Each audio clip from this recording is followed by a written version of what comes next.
to sites like Najat and others out there that are regime managed and driven.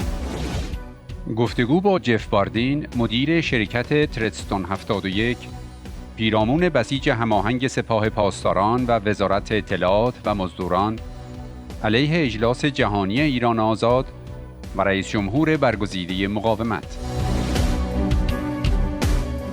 طی این فعالیت 60 ساعته با بیش از 111,000 توییت، آنها تلاش کردند پیامی را که از کنفرانس آنلاین می آمد به پایین برانند.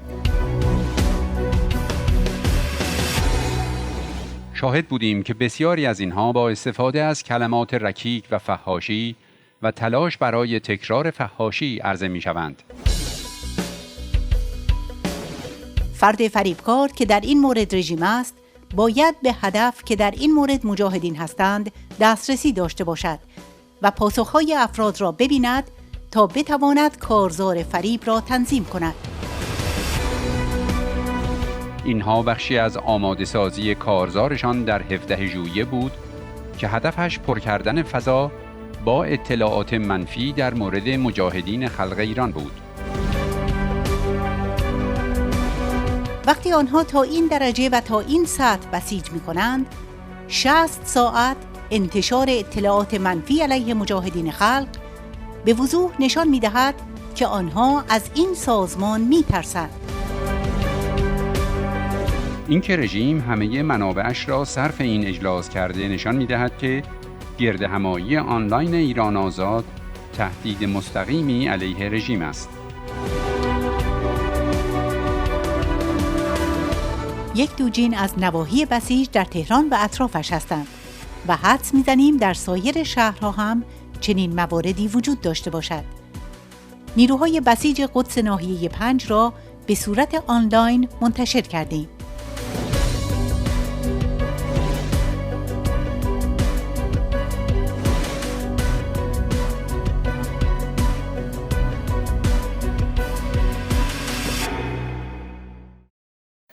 Now, when it comes to the Dunbar's number, it's an interesting concept. The Dunbar's number is a theory that the human mind cognitively can only manage about 150 friends. And as I apply this to what we call the circle of trust and the Dunbar's number, you look at the Dunbar's number, you say, okay, this started from a core trusted group, a small group of regime operatives acting on Twitter who released some information to trigger the campaign. And then another concentric circle of trust was released, and another and another and another. And we target this up to about 147. Just by chance, that fits the Dunbar's number of about approximately 150. Now, this is a theory that's been around for quite some time. The other part of this is if you compare this to mafia, U.S. mafia type activities, and if you've ever watched movies like The Godfather, they always start with a central figure, a central core figure that has trusted folks around them in a small trusted group. And then, so you have a Don, and then you have a consigliere, the counselor who counsels the Don, and then you'll have an underboss. And then from the underboss, you have multiple different capos and captains. And then under that, you have soldiers. And then another circle is soldiers, you have associates. And as you go further and further out of the circle of trust, that Dunbar's number, there's less information flow, but they just respond with blind obedience. And we saw that representative in the activities of this campaign, how it was triggered with an initial net call and how they responded in sequence as if a trigger to get ready for the event. So that's the concept of the Dunbar's number, the cognitive limitations, and then the alignment of that to mafia-type organizations and how they maintain trust in the center, and they release information out and instructions, and that information goes out. And each centric circle knows the outer one, and maybe the outer one doesn't know the inner. So it maintains a level of trust and security and removes some risk from the organization that way. آقای باردین، گزارش شرکت شما اگر هر کس مطالعهش کرده باشه هیچ شکی رو در رابطه با ماهیت این کمپین رژیم که شما گفتین هم سپاه توش نقش داشته، هم اطلاعات آخوندها، هم بسیج و انجمن نجات وابسته به وزارت اطلاعات، تصریح کردین که ماهیت این کمپین یک کمپین خودجوش نبوده و تماما هدایت شده بوده. چطوری این رو با این قطعیت می‌خواستم خلاصه توضیح بدین که چطوری با این قطعیت به این نتیجه رسیدین و فرق چنین کمپینی با اون چی که بهش میگیم فلش ماب سایبری چی هست؟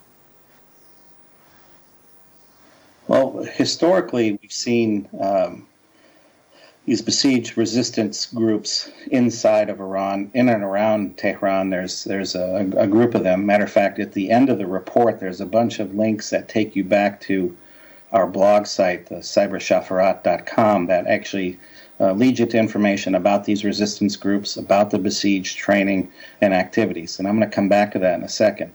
But how we knew this was aligned to them was we started looking at frequencies and timelines of tweets and how they aligned into different anonymous chat bots on Telegram for what we assumed to be anonymous communications, confidential communications.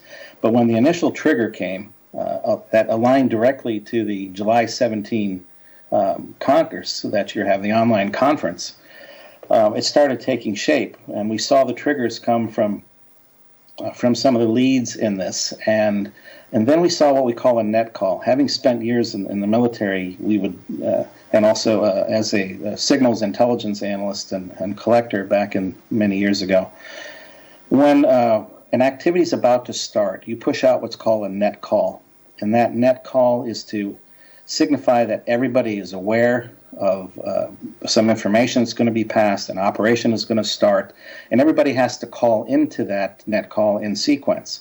We listed that in the report on page 11. There's an image of that net call, and it follows through in structure, and that's where you start pulling in those 147 different accounts that ties back into the Dunbar's number in that mafioso-style circle of trust. So that was very clear. It was very clearly laid out. They all repeated, or most of them repeated largely the same hashtags as an acknowledgement of the net call that they're ready to go.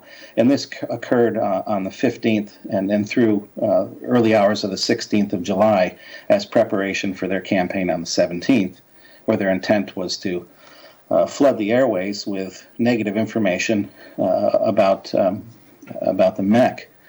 So we followed that. We didn't follow this right off the bat. This came after we started seeing this massive spike in activity, which was huge. You see that a chart of that as well on page 11. And then the repetition of the negative hashtags over and over again that we'd seen in the past, that lines up also to sites like Najat and others out there that are regime managed and driven.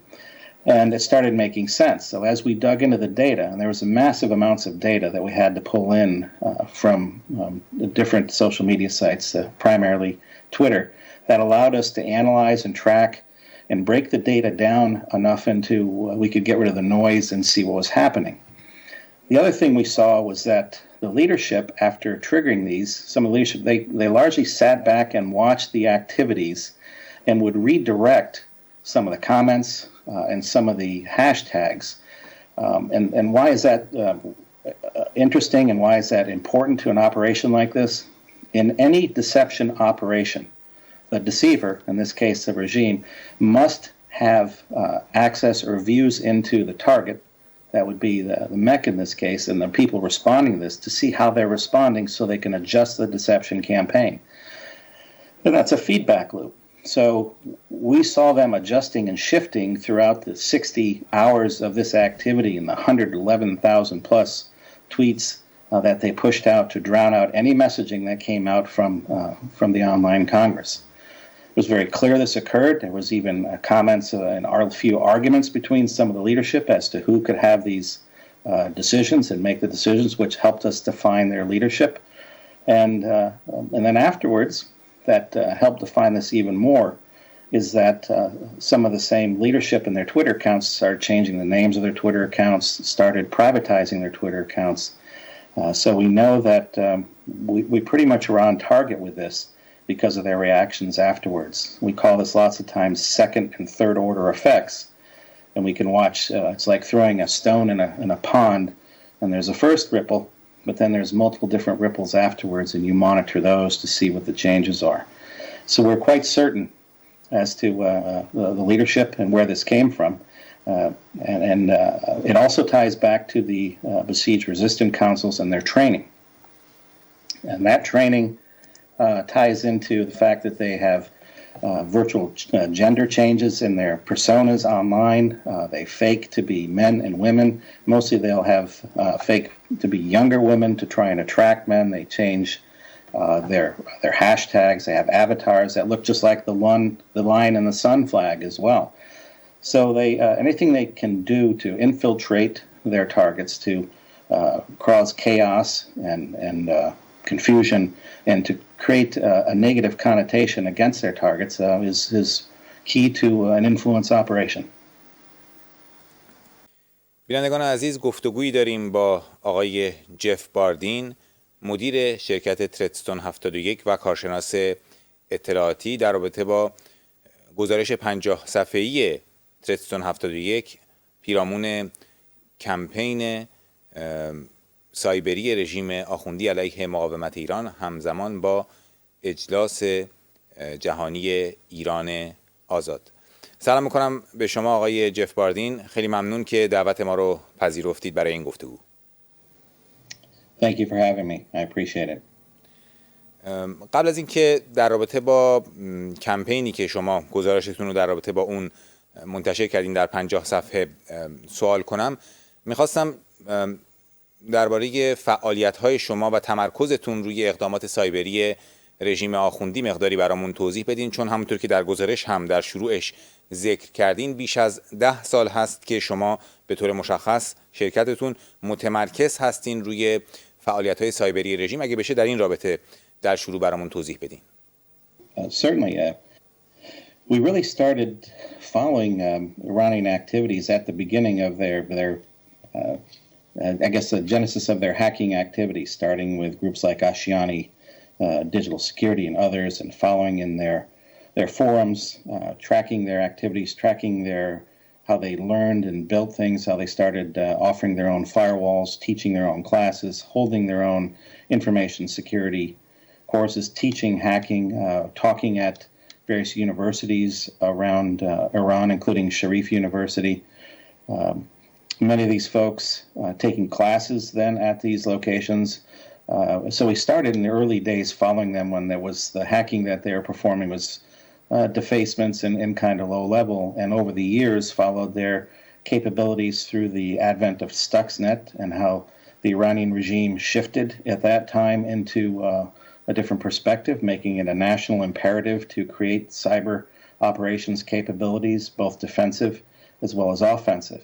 So it's been years of following them, tracking them, watching them, to the point where we've been able to identify some of the hackers to the point where we know where they go to work out at fitness centers, what time they go, what potential routes they might take, what they paid for their apartments, and what cars they're driving.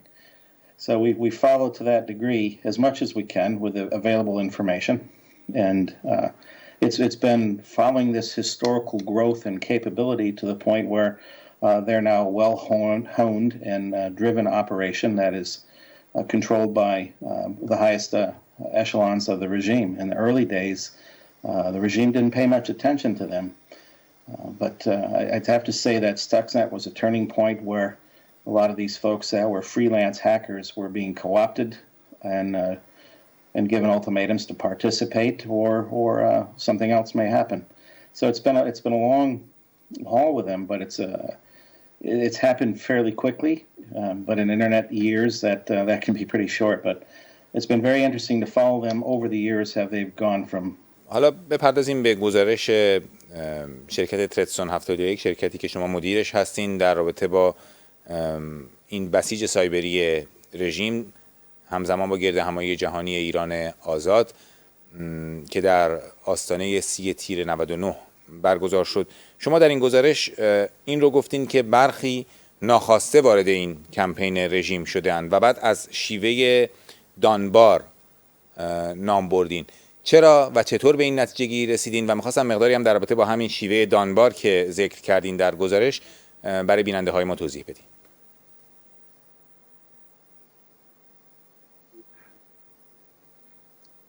Sure. So the first part, the unsuspecting users. In any social media sites, whether it's a Facebook, a Twitter, a Telegram, there's a lot of people looking for some alignment, and they start to friend or follow different accounts out there, and they'll look for accounts that have a large following. And a lot of these accounts will push out certain keywords, phrases, hashtags per se that seem relatively benign and non-threatening. And they start to get emotionally attached in some cases to these accounts. So when these accounts start pushing out these keywords or phrases, they just repeat them without thought. We see this with a lot of repetition on Facebook, where people will just repeat memes just because it seems to align with what they believe. We get into a confirmation bias, right? We only want to follow things that we believe ourselves, and therefore it must be right, and anything outside of that causes what we call cognitive dissonance, something that gives us a bad feeling about something, so we just don't follow it. So a lot of these folks will follow regime accounts on Twitter and just blindly repeat this information, and the more it gets repeated, they get followed, they get more followers, and in the end of the game, it's all about the number of followers you have, the number of likes you have. So folks will just repeat this without even considering what the content is or what the target is or what the intent is of the originator of this information. In addition, we saw a lot of the content come out and using swear words and calling folks bad names to try and repeat those bad names over and over again. We've seen this in U.S. politics as well, where names are used against someone and it sticks, and this is a derogatory term, and it's hard to become separate from that term when it's repeated all the time. So it's a phenomenon that's come full force with respect to social media platforms, and we saw this in this campaign on Twitter. بله، خیلی ممنون. حالا آقای باردین، در پایان به عنوان سوال آخر ازتون میخوام که شما به طور محوری و خلاصه نتیجه گیری های گزارش رو یک بار برای بیننده های ما بگین. این گزارش 50 صفحه‌ای که شرکت ترستون 71 تهیه کرد، یه قسمتش هم در خود گزارش تحت عنوان دستگاه استراتژیک گفته شده که به چه نتایجی دست پیدا کردین بعد از این تحقیقات خیلی فشرده. می‌خواستم اینجا نتیجه گیری های اصلی گزارشتون رو در رابطه با کمپین رژیم یک بار برامون بازگو کنین. Well, the conclusion really here is, as we go through it, we definitely have high confidence that this was run by the IRGC and MOIS together. We believe that with high confidence, they're targeting the National Council of Resistance of Iran, the NCRI, and the organization. The spike in activity was very clear.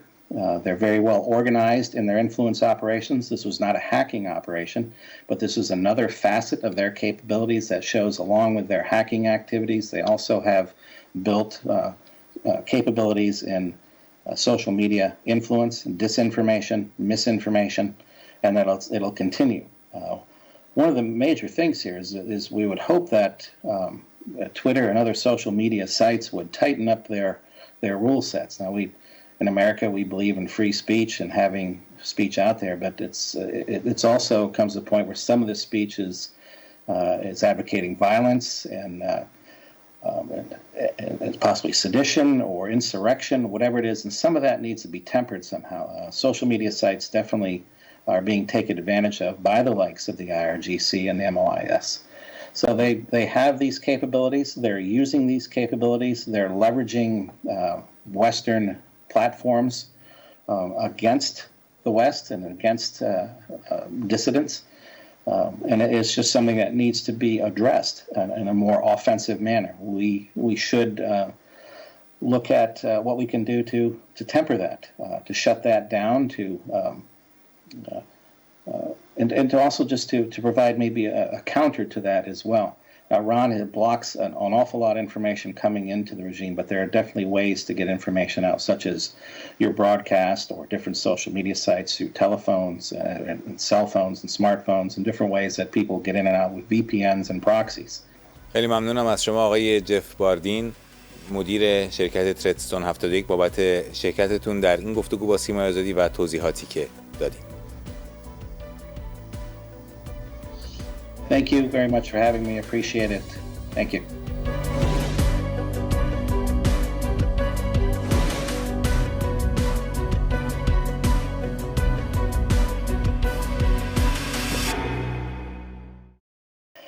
What we've seen here, though, is what's amazing about it is the fact that they are mobilizing to this degree, to this level, and having 60 hours of negative content against the MEC shows that they are definitely fearful of the organization, that the online Congress and the thousands of people that participate in that conference represents a direct threat to the regime. So it's having an impact, definitely have an impact if they're going to expend this amount of time and run such a well-oiled operation as they have here. So I think that we need to look at it from the positive perspective that even though they did have an impact on the online conference, the fact that they're expending this many resources, at least to this one and they will to others, shows that there is an impact and they're afraid of the organization and they know that they're operating largely on a bed of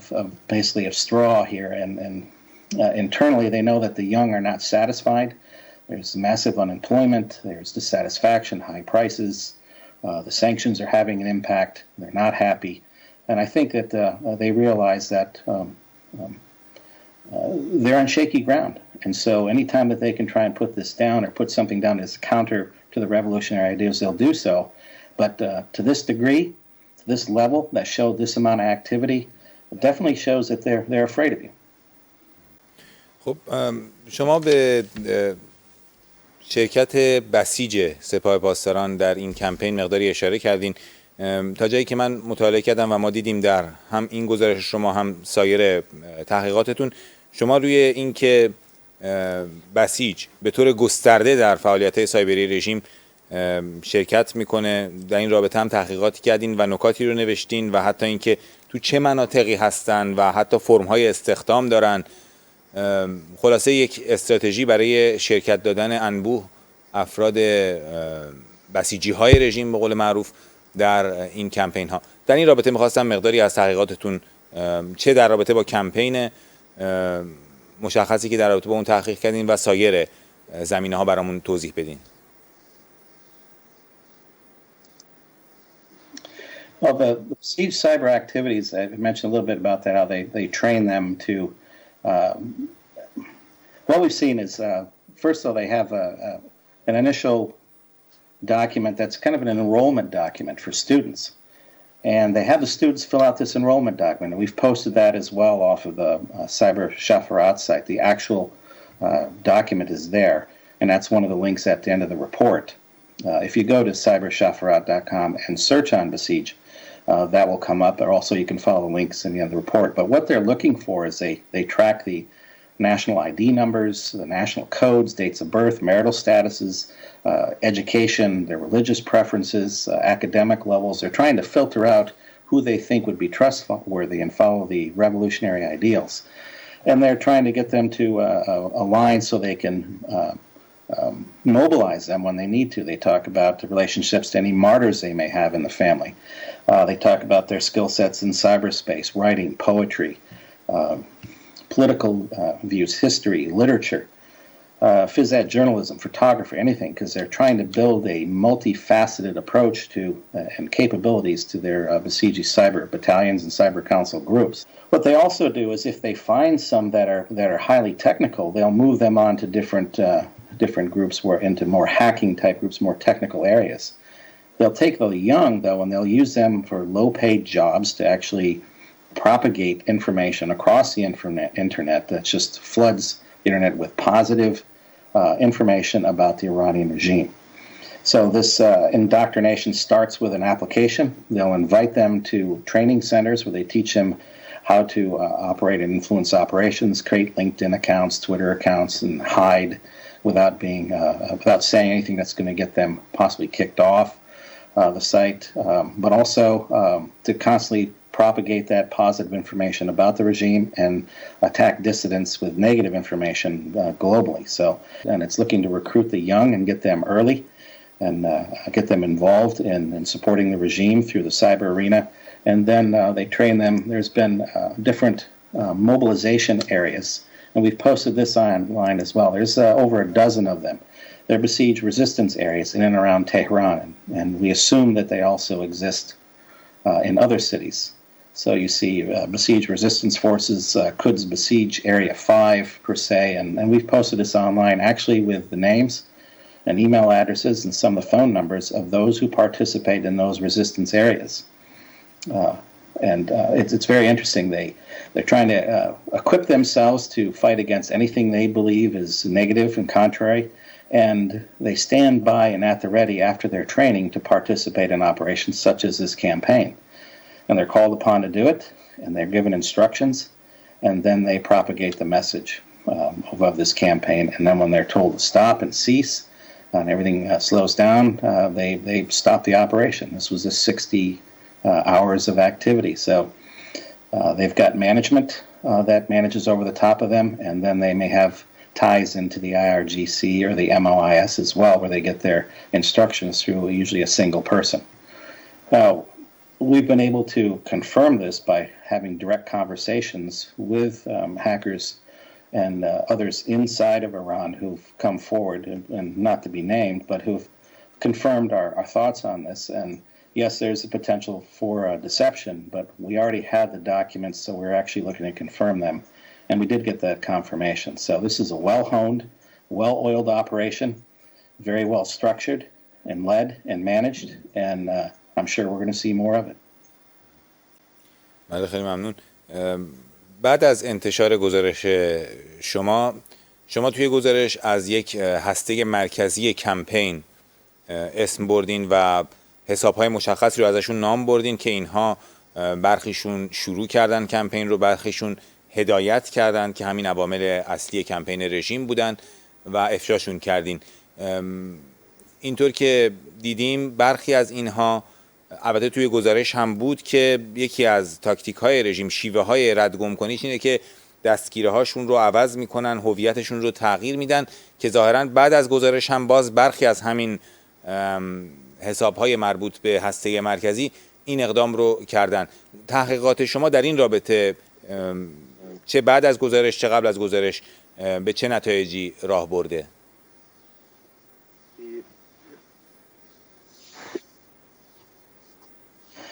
Well, the investigation shows that we were spot on with our most of our analysis. I mean, there's still some that in any type of collection analysis this type, you're never going to get all the data. It's fragmented, but the analysis, the inductive, deductive reasoning, and the inferences that you come forward and you analyze give us a strong indication, a high confidence of this, that this was definitely a regime-run IRGC MOIS joint operation.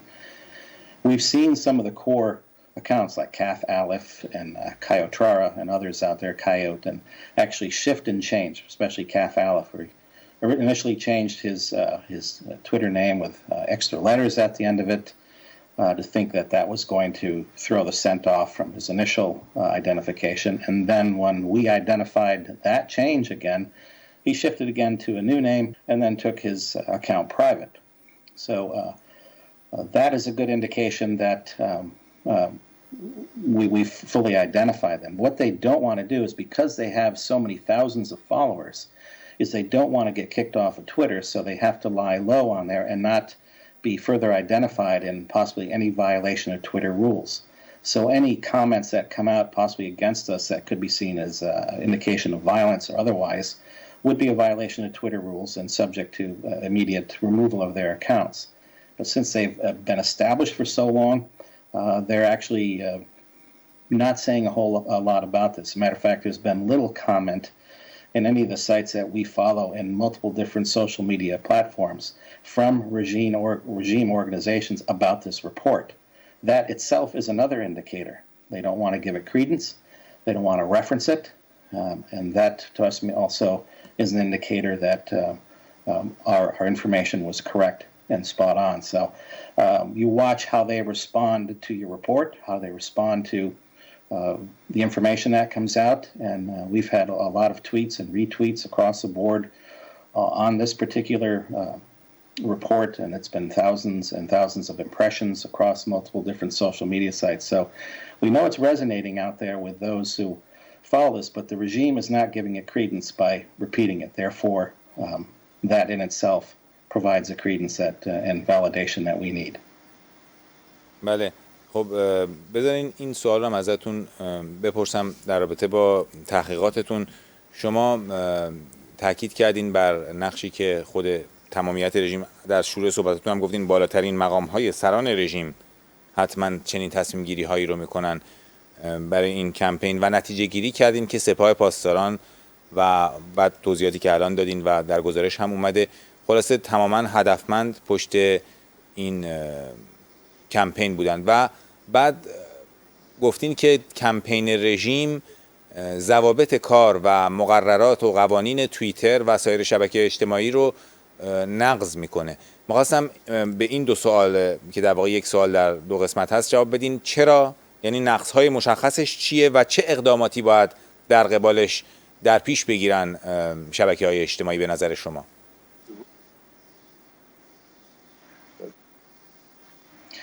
Well, when you threaten violence against someone on Twitter, that's a direct violation of more than one of the Twitter rules. It specifically states it. Now, getting Twitter and others to apply these rules has been rather difficult from time to time. You have to clarify and share with them. Now, this report's been shared directly with Twitter, and we were hoping that they would respond to this by removing some of these accounts. Some accounts have been removed. The core accounts, though, many of them are still out there, but things shift and change, and it's almost like a whack-a-mole. Even if one is removed, they will reestablish another or shift responsibilities, to a different account or possibly even take over that account.